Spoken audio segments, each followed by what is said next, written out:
धार्मिक परवरिश का एक बुनियादी कमजोरी यह है कि वह आपको नया कुछ भी सोचने से मना करता है, नया कुछ भी जानने से मना करता है अपने खिलाफ। यानी जो धार्मिक परवरिश है उसके खिलाफ कुछ भी आपको यदि पता चलता है तो आप उसको खुद ही इनकार कर देते हैं, मना कर देते हैं। यह धार्मिक परवरिश का सबसे कमज़ोर और सबसे घटिया नतीजा है कि आप बचपन से एक उन बातों के पक्ष में होते हैं जिसको ना तो कभी आपने वेरीफाई किया है और ना तो आपने कभी उसका प्रमाण देखा है। इसके बावजूद भी आप उसी के खिलाफ कभी भी कोई शब्द नहीं सुन सकते।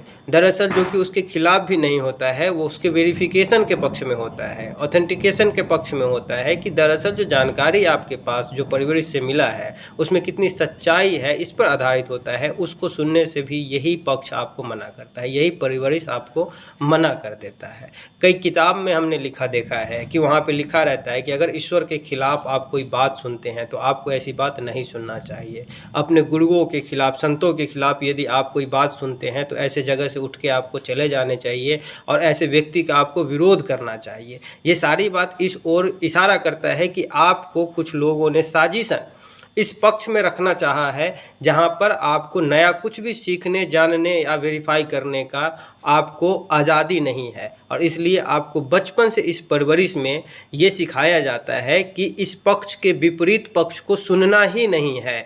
यदि विपक्ष पक्ष कोई रखे तो उसे सीधा सीधा गलत मान लेना है, बुरा मान लेना है।